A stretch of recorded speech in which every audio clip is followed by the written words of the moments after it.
নমস্কাৰ ষ্টুডিঅ'ত নয়না শইকীয়া মিয়া মিউজিয়াম সন্দৰ্ভত অসম সংখ্যালঘু সংগ্ৰাম পৰিষদৰ সম্পাদকৰ প্ৰতিক্ৰিয়া চেয়াৰমেন আলী খানৰ মন্তব্যক লৈ সম্পাদক নাজিৰ আহমেদৰ ক্ষোভ প্ৰকাশ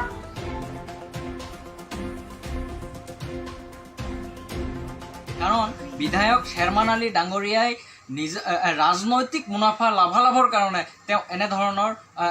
নতুনকৈ বিতৰ্ক আৰম্ভ কৰিছে আমাৰ এইটো স্পষ্টভাৱে অনুমান হৈছে আমি বিধায়ক ডাঙৰীয়াক সকীয়াই দিছোঁ আপুনি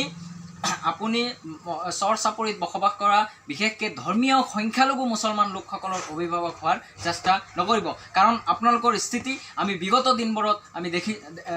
দেখি আহিছোঁ গতিকে আমাৰ অনুমান হৈছে যে এইটো এটা সম্পূৰ্ণ বিজেপিৰ এটা ৰাজনৈতিক চক্ৰান্ত আৰু এই চক্ৰান্তৰ জৰিয়তে তেওঁলোকৰ হাতত বৰ্তমান কোনো ধৰণৰ ইছ্যু নাই কাৰণ ইতিমধ্যে সকলো অসমৰ সৰ্বস্তৰৰ জনসাধাৰণ SI কেলেংকাৰীৰ তদন্ত বিচাৰিছে PNRD কেলেংকাৰীৰ তদন্ত বিচাৰিছে এই সময়ত এই মানুহখিনিক কেনেকৈ অন্য এটা বিষয়ত ব্যস্ত ৰখাব পৰা যায় সেই কূটকৌশল হিমন্ত বিশ্ব শৰ্মা ডাঙৰীয়াই কৰিছে আৰু অসমৰ মানুহখিনিক সেই নতুন বিতৰ্ক এটাত ব্যস্ত ৰাখি তেওঁলোকে সেই কেলেংকাৰীসমূহ মষিমূৰ কৰাৰ এটা চেষ্টা কৰিছে আৰু তাৰ লগতে যি নাগৰিকত্ব সংশোধনী আইন ইয়াৰ জৰিয়তে অতি কৌশলৰে এই চৰকাৰখনে হিন্দু বাংলাদেশীসকলক সংস্থাপন দিয়াৰ কাৰণে উঠি পৰি লাগিছে গতিকে অসমৰ জনসাধাৰণ অত্যন্ত সজাগ আৰু সচেতন হ'ব লাগিব এটা অপ্ৰাসংগিক বিষয়ত কোনো ধৰণৰ মোৰ মতে বিতৰ্ক কৰাৰ কোনো ধৰণৰ প্ৰয়োজন নাই আৰু তাৰ লগতে আমি বিচাৰোঁ যে চৰ চাপৰিত অসমৰ চৰ চাপৰিসমূহৰ যিসকল লোক বসবাস কৰে সেই চৰ চাপৰি লোকসকলৰ কলা কৃষ্টি সংস্কৃতিসমূহ সংৰক্ষণ হোৱাটো আমি বিচাৰোঁ এই ক্ষেত্ৰত অকল যে চৰ চাপৰিত মুছলমান লোকেই বসবাস কৰে সেয়া নহয় অসমৰ চৰ চাপৰিসমূহত নেপালী সম্প্ৰদায়ৰ মানুহে বসবাস কৰে পূৰ্ববংগীয় মূলৰ অবিভক্ত ভাৰতবৰ্ষৰ পূৰ্ববংগীয় মূলৰ মুছলমান লোকসকলেও বসবাস কৰে হিন্দু যিসকল সম্প্ৰদায়ৰ বেংগলী সম্প্ৰদায়ৰ লোকসকলেও বসবাস কৰে গতিকে এই ক্ষেত্ৰত গোটেই সামগ্ৰিক দিশটো সাঙুৰি চৰ চাপৰি কৃষ্টি সংস্কৃতিসমূহ সংৰক্ষণ হোৱাটো আমি সংখ্যালঘু সংগ্ৰাম পৰিষদে আমি বিচাৰোঁ আৰু তাৰ লগতে এটা কথাও সকলোৱে জানে যে বিশেষকৈ চৰ চাপৰিৰ ধৰ্মীয় যিসকল সংখ্যালঘু মুছলমান লোক আছে যাক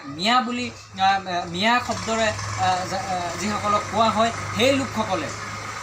পূৰ্বতে তেওঁলোকে নিজৰ ভাষা কৃষ্টি সংস্কৃতি কলা সকলোবোৰ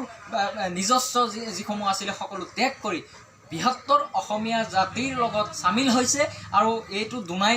মানে ক'বলগীয়া একো নাই গতিকে এই লোকসকল প্ৰকৃত অসমীয়াই লোক হয় ইয়াত কোনো সুকীয়াকৈ মিয়া সংগ্ৰহালয়ৰ জৰিয়তে কোনো ধৰণৰ এটা নতুন বিতৰ্ক সৃষ্টি হওক সেইটো আমি নিবিচাৰোঁ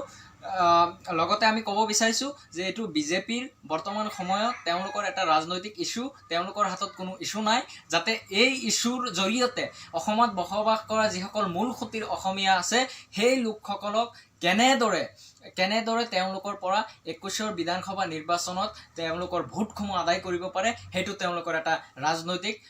ৰাজনৈতিক ইছ্যু বুলি ইতিমধ্যে সকলোৱে গম পাই গৈছে আৰু এয়াও আমাৰ ধাৰণা হৈছে